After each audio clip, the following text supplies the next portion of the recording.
Alors, le titre de l'homélie ce soir est « Pour nous aussi ». On va faire un petit exercice. Je vous demanderai votre collaboration. J'aimerais ça que vous me pointiez du doigt, tout le monde, s'il vous plaît. Pointez-moi du doigt. Allez. Aïe, aïe, aïe. Encore, encore, encore. Maintenant, asseyez avec un visage très sévère, s'il vous plaît. Je veux voir ça. Ouh! Pas évident. Je vous avoue que quand tu as une foule qui te pointe comme ça, quelqu'un qui te pointe directement de même, là, c'est pas évident. J'ai appris, je me souviens plus à quel moment, ça fait un bout de temps de ça, que quand on pointe quelqu'un, il y a un doigt qui pointe, mais il y en a trois qui pointent vers soi-même, n'est-ce pas? Alors, des fois, on aime ça, juger les autres, regarder les autres de haut, mais peut-être que c'est l'occasion aussi de nous retrouver et de se regarder soi-même. En préparant l'homélie, je ne sais pas si vous êtes comme ça, mais moi, j'avais un petit plaisir, un malin plaisir à voir Jésus remettre à sa place ses co-religionnaires, surtout les chefs religieux de son temps. Quand Jésus, il parle puis il va avec force, de temps en temps, je vous avoue que ça me fait plaisir. Puis je me dis, tiens, c'est pas mal bien fait pour eux, il leur a dit ce qu'il avait à dire. Mais c'est dans ce temps-là que je me rappelle que, oups, il y a peut-être des doigts qui reviennent vers moi. Peut-être que moi aussi, j'ai des choses à regarder dans ma conduite, dans ma manière de vivre ma vie religieuse. L'Évangile de ce soir est une interpellation très forte qui a été donnée au peuple juif. Et on peut aussi voir dans ce texte-là une interpellation très forte pour les peuples païens qui étaient à l'époque et dans les siècles qui ont suivi l'événement de Jésus.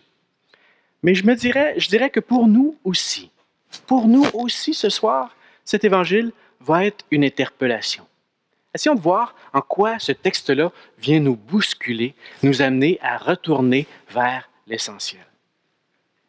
D'abord, le texte, c'est bien évident que l'événement que Jésus fait est d'abord et avant tout une interpellation pour le peuple juif. Le peuple juif, c'est le peuple élu qui a reçu de grands dons de Dieu. Et cette alliance, elle est toujours en vigueur, elle est toujours valable. Et les dons de Dieu, il les donne, il les reprend jamais. Et qu'est-ce que Dieu a donné à son peuple? Mais il a donné d'abord et avant tout l'expérience de l'alliance. Un Dieu unique, cette découverte de Dieu unique, on parle dans les sciences de la religion de l'origine du monothéisme, c'était une découverte, un don extraordinaire à travers le peuple juif, le peuple hébreu. Mais pas seulement un Dieu seul, un unique Dieu, un Dieu qui nous aime et un Dieu qui agit dans l'histoire, qui fait alliance avec nous. Et donc, un Dieu qui nous invite à être transformés. C'est tout le don de la loi qui a été fait au peuple juif. Et ça a transformé sa manière d'être. Et on avait dans la première lecture, donc, c'était le résumé des 10 commandements de Dieu. C'est un don extraordinaire qui a influencé toute l'humanité, encore aujourd'hui. Ce peuple a reçu un appel, une interpellation à être un peuple fidèle, témoin d'un Dieu qui nous appelle à grandir, à devenir saints. On pourrait dire aussi qu'à travers le don du temple, il y avait un espace extraordinaire d'alliance entre Dieu et son peuple. Mais l'histoire humaine étant ce qu'elle est, l'histoire du peuple juif, la même chose, on constate rapidement qu'entre le don, entre l'idéal, entre ce qu'on recherche et l'histoire réelle, il y a un écart qui se creuse. Et tout au long de l'histoire du peuple juif, des prophètes vont venir pour l'interpeller, pour revenir à l'essentiel. Et les fautes qui s'accumulent graduellement, on les connaît. On peut voir toute la question de l'injustice faite aux pauvres. Et à l'époque de Jésus, le temple, qui aurait dû être un lieu d'harmonie, un lieu de justice, un lieu de piété, c'était devenu un lieu qui manifestait l'oppression faite aux plus pauvres par l'élite religieuse et politique de son temps. Et croyez bien que Jésus, il n'est pas indifférent devant les injustices. Ça vient le chercher. Et ce qui aurait dû être un lieu extraordinaire était devenu pour lui un lieu, une maison de brigands, un lieu vraiment décevant. Injustice. Le temple aurait dû être un lieu de grande humilité, parce qu'on est devant la grandeur de Dieu. Or, et les récits de l'Évangile nous le montrent assez régulièrement, les Juifs en avaient fait un objet d'orgueil. Encore là, c'est tellement humain. Tout au long de l'histoire, on va faire des églises, des cathédrales, toutes sortes de monuments à la gloire de Dieu. Puis avec le temps, ça finit des monuments à notre gloire, dont on est donc fiers. Hein? Es-tu belle, notre église? Hein? On l'aime-tu, notre affaire? C'est nos choses à nous. Alors, ce qui au départ était dû pour glorifier Dieu, ça revient rapidement dans nos affaires à nous, notre petite vanité, y compris notre orgueil spirituel. Et je dirais profondément aussi, le temple qui aurait dû être un lieu de l'alliance, de la gratuité de l'amour de Dieu, mais c'était devenu avec le temps un espace de commerce où les gens achetaient les bœufs, les sacrifices, et donc ils établissaient une relation avec Dieu qui n'était pas dans la confiance, mais dans le « si je donne à Dieu ce qu'il veut, en retour, il va me donner les faveurs que moi je veux ». On voit Jésus aujourd'hui arriver avec une force incroyable. Il agit comme un prophète. Et qu'est-ce qu'il fait? Ben, il interpelle son peuple. Pourquoi? Par amour. Et il va renverser, il va bousculer. C'est pas rien ce qu'il fait Jésus, là. Il bouscule son peuple pour le ramener à l'essentiel. Et évidemment, en faisant ça, il ne se fait pas des amis. Hein? Alors la question qui surgit spontanément, par quelle autorité tu fais cela? Quel signe tu vas donner? On voit que pour le peuple juif, les signes sont très importants. Parce qu'ils sentent bien qu'à travers son geste, Jésus a une prétention, celle d'être l'envoyé, le Messie. As-tu un signe pour nous confirmer ce que tu es, l'autorité que tu as? Et quel est le seul signe qui va être donné? Jésus, à travers une réponse un peu énigmatique, leur dit, « Détruisez ce temple et en 3 jours, je le rebâtirai. » Pour mettre en cause, je dirais, toute une déviation progressive de la spiritualité de la religion juive, Jésus se prétend celui qui vient apporter une vie nouvelle. Et on pourrait dire que c'est une prétention franchement incroyable, mais elle est confirmée par sa résurrection. Et les premiers chrétiens vont voir en Jésus celui qui réalise toutes les prophéties, tous les signes qu'on attendait du Messie. Mais ça prend une conversion. Évidemment, et Saint Paul le manifeste dans la 2e lecture, pour beaucoup de Juifs, c'était simplement un scandale. C'est impossible. Ils attendaient un Messie triomphateur, et au lieu de ça, on a quelqu'un qui meurt dans une faiblesse extrême sur la croix. C'était très difficile à digérer.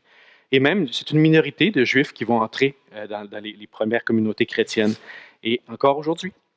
De sorte que c'est loin d'être facile à saisir le signe qui nous est donné. Ce n'était pas pour les Juifs du temps, ce n'est pas plus aujourd'hui. Le récit de l'Évangile, je dirais donc, est une interpellation pour le peuple juif. Et je dirais qu'avec le temps, on peut voir dans le même récit une interpellation pour les peuples païens. Les peuples païens qui étaient partout dans les environnements du peuple juif, mais ils avaient une religiosité extraordinaire. On en voit la preuve quand Saint Paul va à Athènes. Hein, il voit des statues de tous les dieux qu'il y avait à l'époque, des divinités de tous bords, de tous côtés. Ça, je dirais de manière très simple, c'est tout ce qui, dans notre humanité, cherche à aller vers Dieu, vers ce qui est de plus grand que nous. On a, avec le temps, un peu dénigré les religions païennes. C'était vu comme quelque chose qui était une hérésie, des faux dieux, quelque chose qui nous amenait vers le négatif.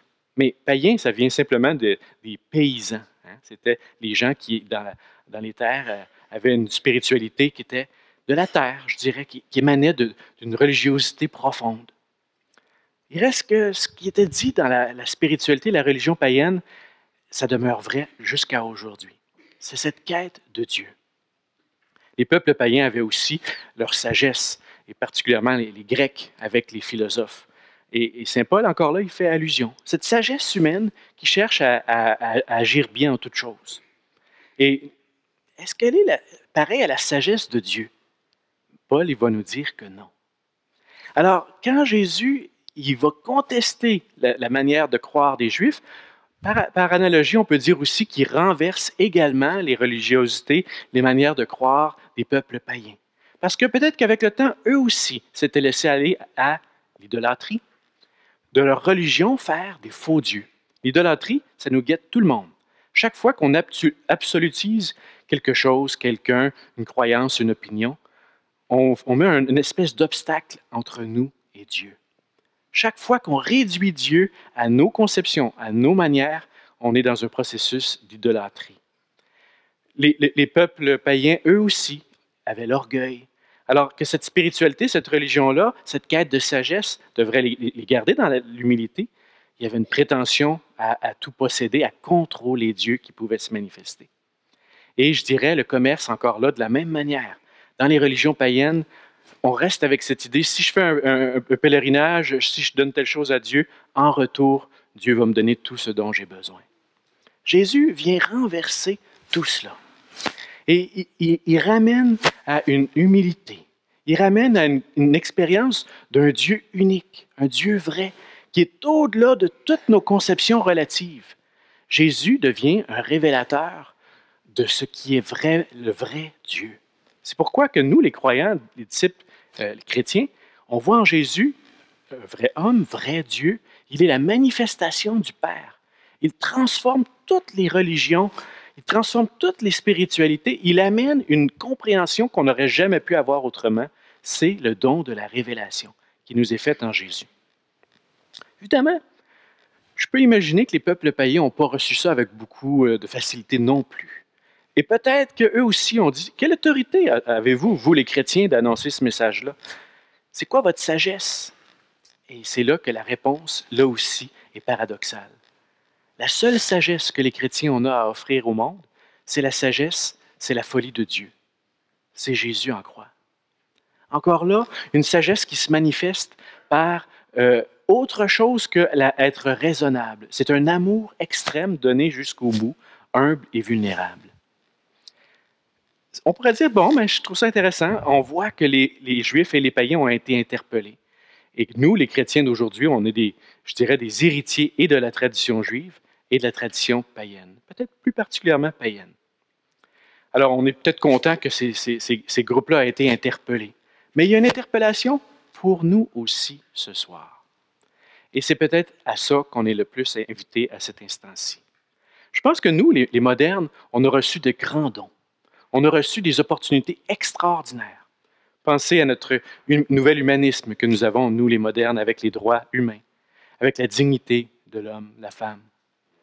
On peut penser à toute l'importance de la raison, de la science, la technologie, de ce savoir humain qui a pris un déploiement extraordinaire dans les dernières années, les dernières décennies.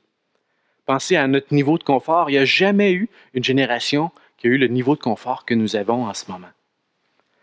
Mais en même temps, je pense que les interpellations, les défis que les peuples anciens ont eus, nous aussi, nous les avons. Nous sommes au risque de laisser aussi grandir des injustices. Il y en a dans le monde autour de nous. Il y a des grandes injustices.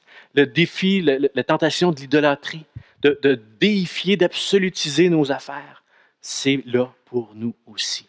Tentation de l'orgueil. On va tout réussir, notre humanisme, nos affaires, nos projets, par nous-mêmes. On peut aussi rester dans une espèce de commerce, c'est-à-dire on va organiser nos choses par nous-mêmes, mais on refuse la gratuité, le don, l'inattendu.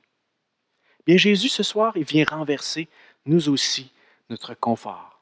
Peut-être comme les marchands, on est bien installés, y compris dans nos croyances chrétiennes. Je pense que Jésus, ce soir, il vient nous bouleverser. Il vient nous dire, arrêtez, il faut revenir à la maison du Père. Il faut sortir de notre commerce, nos conceptions religieuses limitées. Il faut découvrir ce Dieu d'amour inattendu. Il vient bouleverser. Il vient, je dirais, désinstaller les choses pour nous. On aurait peut-être le goût de dire à Jésus des fois, « Jésus, j'en ai assez dans ma vie en ce moment, là. Tu vas-tu encore me demander d'autres choses? J'ai assez de choses à traverser, puis tu vas encore me demander dans ce temps du carême une conversion. De quel droit, Jésus, tu viens encore nous déranger? » Mais je dirais, le droit de Jésus, c'est parce qu'il est l'un des nôtres. C'est un homme comme nous. Et son témoignage, jusqu'au bout, son intégrité, sa cohérence absolue, son témoignage, il nous montre qu'il est dans notre condition. Il vient en rien nous faire une imposition. Tout ce que Jésus nous offre, c'est une proposition. Il nous laisse libres d'entrer nous aussi. Oui, ce soir, ce qui nous est présenté à nouveau, nous aussi, c'est la croix de Jésus. La force de Dieu, c'est sa faiblesse. La sagesse de Dieu, c'est sa folie. Il est l'un des nôtres.